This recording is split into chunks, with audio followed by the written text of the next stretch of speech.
Normal గా ఉత్తమ్ కుమార్ రెడ్డి ఎక్కడ బహిర్గతంగా మాట్లాడలేదు కానీ ఆ! బట్టి విక్రమార్క ఒకానొక సందర్భంలో నాకు కూడా ముఖ్యమంత్రి కావాలని ఉందన్నారు.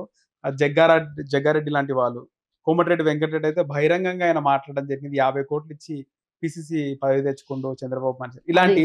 అంటే వీళ్ళ మధ్యలో గ్యాప్ ఉండే కదా. అదంతా పాత ఉమ్, గతము. అది ఎన్నికల ఒకసారి పీసీసీ అధ్యక్షుడిగా తను కూడా రేస్‌లో ఉండే గాబట్టి, ఉమ్, ఆ కోపావేశంలో అన్నారు. ఆయన ఆ మాటలు మళ్ళీ గూడా అంటే దానికి ఇంటర్నల్ ఉన్నాయి ఎక్స్‌ప్లనేషన్ కదా. అవి ఇంటర్నల్‌గా ఉన్నాయి. ఉమ్, ఇప్పుడు ఎక్స్‌టర్నల్‌గా లేనప్పుడు ఉమ్, ఇంకెందుకోసం దాని గురించి ఉమ్. డిస్కషన్. ప్రజలకు పరిపాలన ఎట్లా చేయాలనో మాకు అడ్వైజులు ఇయ్యండి అని ప్రతిపక్షానికి, ప్రజలకి, మీడియా సోదరులకు కూడా మేము చెప్తున్నాం. ఎవ్వరి దగ్గర ఎలాంటి విభేదాలు ఏం లేవు. లేవు. ఏమీ లేవు. 100కి ముఖ్యమంత్రి అయ్యే 100% సందర్భంలో ఎట్లుండాక అక్కడ. తప్పే. ఇప్పుడు నువ్వు ఇందాక అన్నావు. బట్టి విక్రమార్క గాని, కోమటిరెడ్డి గారు గాని, జగ్గారెడ్డి గారు గాని ముఖ్యమంత్రి, నేను కూడా ముఖ్యమంత్రి అభ్యర్థిని అని తప్పేముంది? తప్పేముంది? అంటే స్వేచ్ఛ స్వేచ్ఛ ఉన్నటువంటి పార్టీ ఎవరన్నా గ్యాప్ గావాలనుకోవచ్చు. ఉందనే విషయము ఆల్రెడీ. గ్యాప్ గాదది. అప్పుడుండొచ్చు. అందరితోని ఇప్పుడు మన ఇంట్లోకి కొత్త కోడలు ఎవరన్నా వస్తే, కొత్త కోడలు రాంగానే ఎంబడే అందరితోని అడ్జస్ట్ కావడం కష్టమైతది. కొన్ని రోజులు పడతది. ఆ ఇంటి వాతావరణము సెట్ అవ్వడానికి. వాళ్ళందరితోని అంటే మమేకమై కలిసిపోవడం కొన్ని రోజులు పడతది.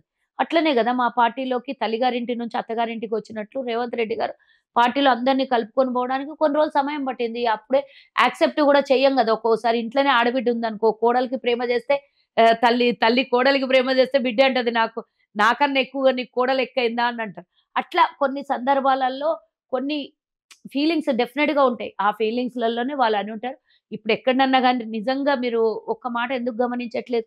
ఎన్నికలైన రిజల్ట్ వచ్చిన మరుక్షణము ఎవ్వరన్నా మేము ముఖ్యమంత్రి అని ఎక్కడనన్నా బహిరంగంగా మాట్లాడినా గతం మాట వేరే మాట్లాడలేదు. మాట్లాడలేదు. మరి అలాంటప్పుడు దాని గురించి చర్చనే అనవసరం గదా! ప్రభుత్వం కానీ ఏర్పడింది. అక్కడ ఉత్తమ్ కుమార్ రెడ్డి గారు, తర్వాత బట్టి విక్రమార్క ఇద్దరు గూడా అంటే ఏమనలేదు. ముఖ్యమంత్రి విషయంలో 2, 3 రోజులు పట్టింది గదా. లేదు. అది హ్మ్. అబద్దాలు. హ్మ్. వాళ్ళకు వా మ మంత్రిత్వ శాఖల గురించి 2 రోజులు పట్టింది. 2, హ్మ్. 3 రోజులు కూడా కాదు. హ్మ్. రెండే రోజులు. 2 రోజులు. 3వ తారీఖు రిజల్ట్ వచ్చింది. 5వ తారీఖు రేవంత్ రెడ్డి గారు అనౌన్స్ అయిండ్రు. 7వ తారీఖు ప్రమాణ స్వీకారం అవును. జరిగింది. అందులో ఇబ్బంది లేట్ ఏమైనా కూడా అయిందా నాకు జరగలేదు. మధ్యలో ఇబ్బంది గాని, ఎందుకంటే మాకు డిలే? ఏఐసీసీ ఉంటది. మాకంటూ అధిష్టానం ఉంది. ఇక్కడ వీళ్ళు డిసైడ్ చేసుకోగానే అన్నీ అయిపోవు గదా! వాళ్ళ దగ్గర కూడా ఎళ్లి అందరూ మాట్లాడుకొని వాళ్ళ యాక్సెప్టెన్సీ కూడా తీసుకొని మా వాస్తవానికి 5 డిప్యూటీ సీఎంలు ఉంటారు. నలుగురు, అది ఐదుగురు 196 ఉండనియండి. హ్మ్. అందరి ప్రతిపాదన విన్న తర్వాత ఏం చేయాలో పార్టీ అది జేసింది. హ్మ్. దాని తర్వాత అది గతం గురించి వాస్తవానికి మనం ఉండేనా మాట్లాడం. అంటున్నాక. నేను గతం గురించి అయిపోయిన హ్మ్. దాని గురించి గాదు. అది సక్రమంగా, నీట్‌గా అసలు అందరూ కలిసికట్టుగా నేను ఎక్కువ, నువ్వు తక్కువ అని గాకుండా అందరూ కలిసికట్టుగా పనిజేస్తున్నారు. అదే గావాల్సిండే గదా! తెలంగాణ ప్రజలకు, పార్టీకి, ఓర్వని ప్రతిపక్షంకు గూడా తట్టుకోలేని బాధలో ఉన్నారు. వీళ్ళు కొట్లాడుకుంటే మేము జూడాలి. వీళ్ళు విడిపోతే మేము మేము మళ్ళా రాజ్యం ఎక్కాలని జూస్తున్నారు. అది నడుస్తలేదు గదా! పప్పులు ఉడుకుతలేదు. ఇప్పుడు దాన్ని మర్చిపోదాం. కేవలం ప్రజల ముందు ఉన్నటువంటి సమస్యలు తీర్చడం ముఖ్యంగా కాంగ్రెస్ ధ్యేయం. ఇక్కడ ప్రతిపక్ష నేత కేసీఆర్ హ్మ్. ఆయన ఏదైతే తుంటి విరిగిపోయింది, ఫార్మ్ హౌస్‌లో పడిపోయిండు హ్మ్. అనే విషయం తర్వాత ఆయన అసెంబ్లీకి రాడింకా అనుకున్నారు. మొన్నొచ్చి ప్రమాణ స్వీకారం చేసినాడు. ఏముంటదక్క? ఏం జరిగిందంటారు? అసలు మరి కేసీఆర్ అసెంబ్లీకొచ్చిండ్రని ఎందుకంటాం? ఆయన పదవిని కాపాడుకోవడానికొచ్చి సంతకం పెట్టి ప్రమాణ స్వీకారం చేసుకొని అసెంబ్లీకైతే పోయిండు. రావట్లేదు. అసెంబ్లీ అంటే ఇష్టం అసెంబ్లీలో లేదు ఆయనకు. అభ్యర్థులున్నప్పుడు అసెంబ్లీలో ఆహ్, ఎమ్మెల్యేలున్నప్పుడు రాలే. రావట్లేదాయన. హ్మ్. ఆయన అవసరం కోసం తన పదవిని రక్షించుకోవడం కోసం ప్రమాణ స్వీకారమో, సంతకమో లేకపోతే అసెంబ్లీ సాక్షిగా స్పీకర్ దగ్గర ఆయన ఇయ్యకపోతే డెఫినిట్‌గా అది చెల్లదు గాబట్టి తన పనిని తన పదవిని రక్షించుకొని ఎందుకు కూర్చున్నాడు. వస్తలేరంటారు అసెంబ్లీకి ఎందుకొస్తాడు? కేసీఆర్? ఆయనకు ఫేస్ చేసే దమ్ముంది. రేవంత్ రెడ్డి గారిని హ్మ్. కళ్ళల్లో కళ్ళు పెట్టి చూడ్డానికి ధైర్యం సరిపోవట్లేదేమో అందుకే వస్తే రావట్లేదు. ఆడుకుంటారనా లేకపోతే? ఎవరొస్తే? కేసీఆర్ వస్తే ఎవరు ఆడుకుంటారు? కాంగ్రెస్. ఆడుకోవడానికి గానే గావాలి. బయట గూడా మేము తిట్టొచ్చు. ఏమున్నది హ్మ్. ఆడనే తిట్టాలని ఏమున్నది? హ్మ్. ఆల్రెడీ ఆయనకు దమ్ము లేదు. చేసిన తప్పుల గురించి మేము అడిగే ప్రశ్నలకు ఆయన దగ్గర జవాబులు లేవు. కాబట్టి ఫేస్ చెయ్యలేడు. నేనే మోనార్కు, నేనే ఎవ్రీథింగ్ అనుకున్న కేసీఆర్ ప్రతిపక్ష నేతగా, ప్రతిపక్ష నాయకుడిగా అసెంబ్లీలో కూర్చోవడానికి ఆయన ఇష్టపడతాడా? ఆయన మామూలుగానే ప్రగతి భవన్ ఇడిచిపెట్టేసి బయటికి రానోడు. కట్టుకున్న 1400 కోట్లు ఖర్చు పెట్టి కట్టుకున్నటువంటి సెక్రటేరియట్‌లోకే 4, 5 సార్ల కన్నా ఎక్కువ పోనోడు. ఈరోజు అసెంబ్లీలోకొస్తాడని ఎట్లా నమ్ముతాం జెప్పు మనం? ఆయనకి ఎంతసేపు ఫార్మ్ హౌస్‌లో వండుకోవాలి. అక్కడి నుంచే పరిపాలన జేయాలి. ఫార్మ్ హౌస్‌లోనే పర్మనెంట్‌గా పండబెట్టేసిండ్రు ఇప్పుడు ఆయన ప్రజలు. ఓడిపోయిన తర్వాత గూడా అసలాయన హుందాతనం పాటించలేదు. అసలు ప్రోటోకాల్ లేదు.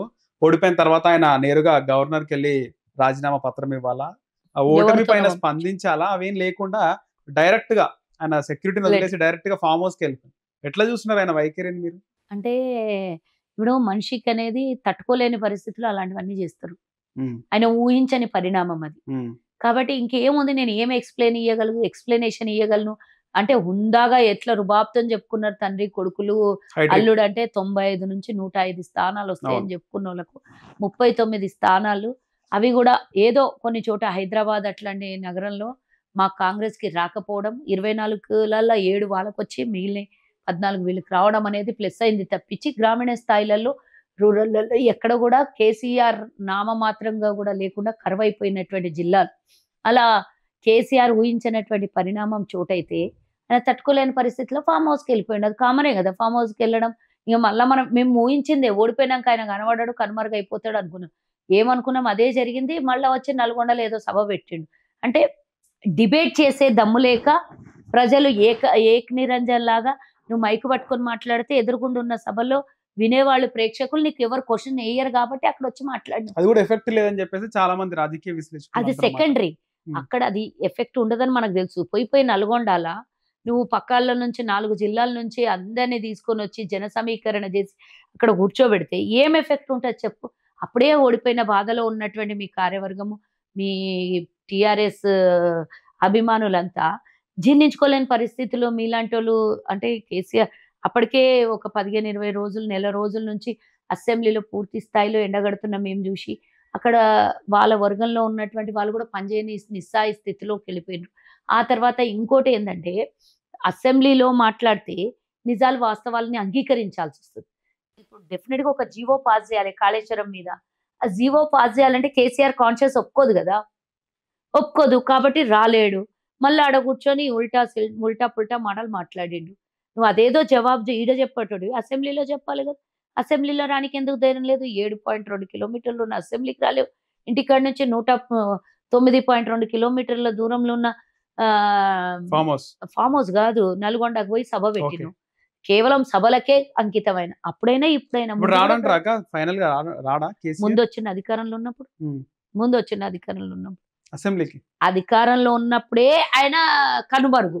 ఇప్పుడు ప్రతిపక్షాల్లో ఉంటే ఏ మొహం చూపించగలుగుతాడు? అప్పుడప్పుడు మీటింగ్‌లు పెట్టి తిట్టడానికొస్తాడంతే. అంతే. ఇప్పుడు ఎలక్షన్స్ గదా! తిరుగుతాడు ఎంపీకి 4 పోతారని చెప్పి ప్రచారం జరిగింది మెదక్ నుంచి. ఏడికి అన్నారు. పోతే ఏమున్నది జెప్పు ఇప్పుడు ఆయనని? పోతారు, ఎంపీకి పోతారా? పోడంటారా? గూట్లే రాయి తీయనోడు ఏట్ల పోయి తీస్తాడా చెప్పు?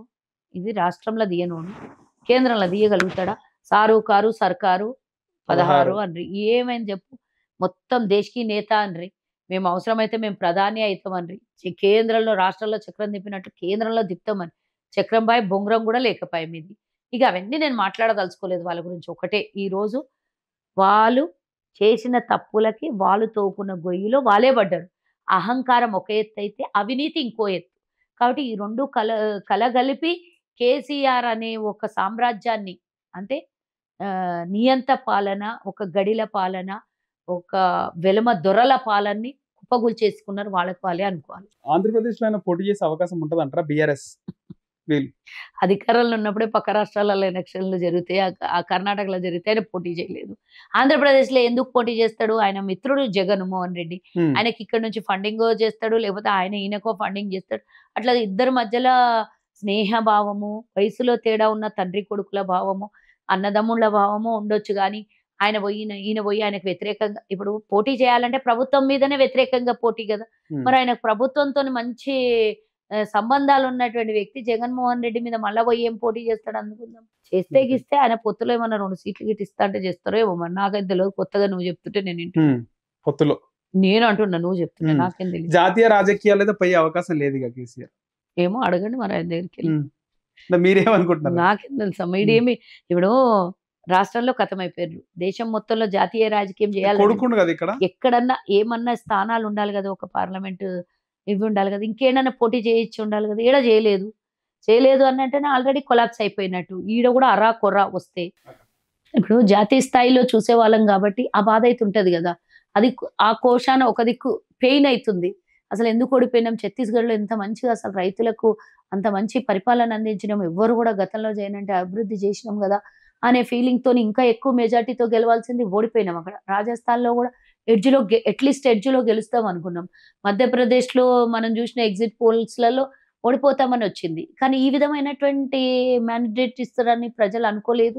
అక్కడ ఏదో జరిగింది అనే బాధలో అసలు ఈ సంతోషం ఒక పక్క అయితే ఆ బాధ ఇంకో పక్క అయింది. ఓకే. ఎనీహౌ ఏందంటే ఒకటే అన్నిటికన్నా ముఖ్యం కేసీఆర్‌ని కొట్టడం వినమ్మ. హ్మ్.